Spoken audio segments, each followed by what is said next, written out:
आपने लड्डू गोपाल जी के स्वरूप, उनकी महिमा और भक्त कुंभनदास जी की कथा का बहुत ही सुंदर और भावपूर्ण वर्णन किया है। आपकी इस प्रस्तुति को और अधिक व्यवस्थित, स्पष्ट और पढ़ने में सरल स्कैनेबल बनाने के लिए मैंने इसे नीचे नए सिरे से संकलित किया है। 1. लड्डू गोपाल का स्वरूप, एक आध्यात्मिक परिचय। लड्डू गोपाल प्रभु श्री कृष्ण का वो बाल रूप है जो घुटनों के बल चलते हैं और जिनके एक हाथ में लड्डू भोग होता है। ये स्वरूप हमें सिखाता है कि परमात्मा को केवल भय या सम्मान से नहीं, बल्कि वात्सल्य, प्रेम, ममता से भी पाया जा सकता है। बाल लीला का प्रतीक। जब कृष्ण ने गोकुल और वृंदावन में अवतार लिया तो उनकी लीलाएं इतनी मनमोहक थीं कि स्वयं ब्रह्मा जी भी उनके मोह में बंध गए थे। भक्त का भाव। घर में लड्डू गोपाल की मूर्ति रखना केवल पूजा नहीं, बल्कि भगवान को एक बच्चे के रूप में स्वीकार करना है। 2. कुंभनदास जी और लड्डू गोपाल, एक मार्मिक कथा। लड्डू गोपाल की सबसे प्रसिद्ध कथा 15वीं-16वीं शताब्दी के महाभक्त कुंभनदास जी से जुड़ी है, जो अष्टछाप कवियों में से एक थे। निष्पाप बालक की पुकार। एक बार कुंभनदास जी को किसी कार्य से बाहर जाना पड़ा। उन्होंने अपने छोटे पुत्र से कहा, तारांकन बेटा, मैं बाहर जा रहा हूँ। तुम रोजाना गोपाल जी को नहलाना और उन्हें भोग लगाना। देखना गोपाल भूखे न रहे। बच्चे को लगा कि गोपाल जी कोई जीवित बालक हैं जो थाली से खाना खाएंगे। जब मूर्ति ने खाना नहीं खाया तो बच्चा रोने लगा और बोला, तारांकन गोपाल, तुम खाओ। पिताजी ने कहा है कि तुम खाओगे तभी मैं खाऊंगा। साक्षात भोग ग्रहण करना। बच्चे के निश्चल प्रेम के आगे भगवान को झुकना पड़ा।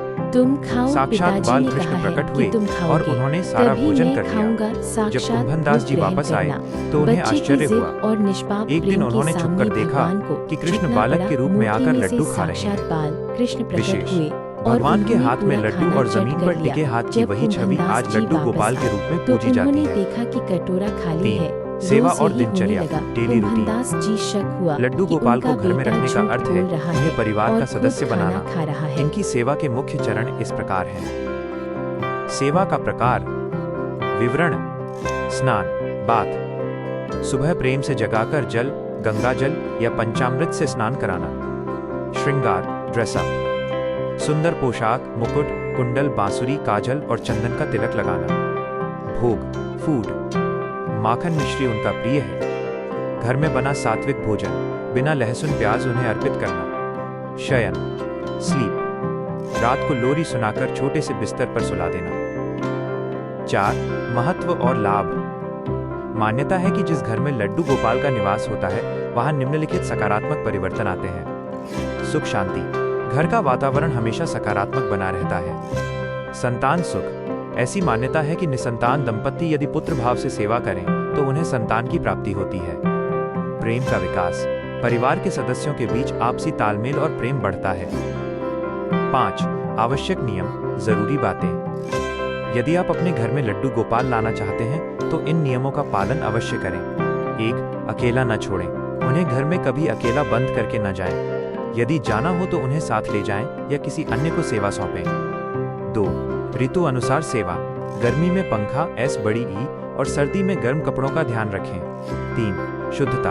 हमेशा साफ हाथों से उन्हें स्पर्श करें और घर में सात्विकता बनाए रखें। निष्कर्ष। लड्डू गोपाल की कहानी केवल प्राचीन कथा नहीं, बल्कि आज भी लाखों भक्तों के हृदय में जीवित एक भाव है। वे हमारे भीतर की ममता को जगाते हैं और ईश्वर के साथ एक अटूट रिश्ता जोड़ते हैं।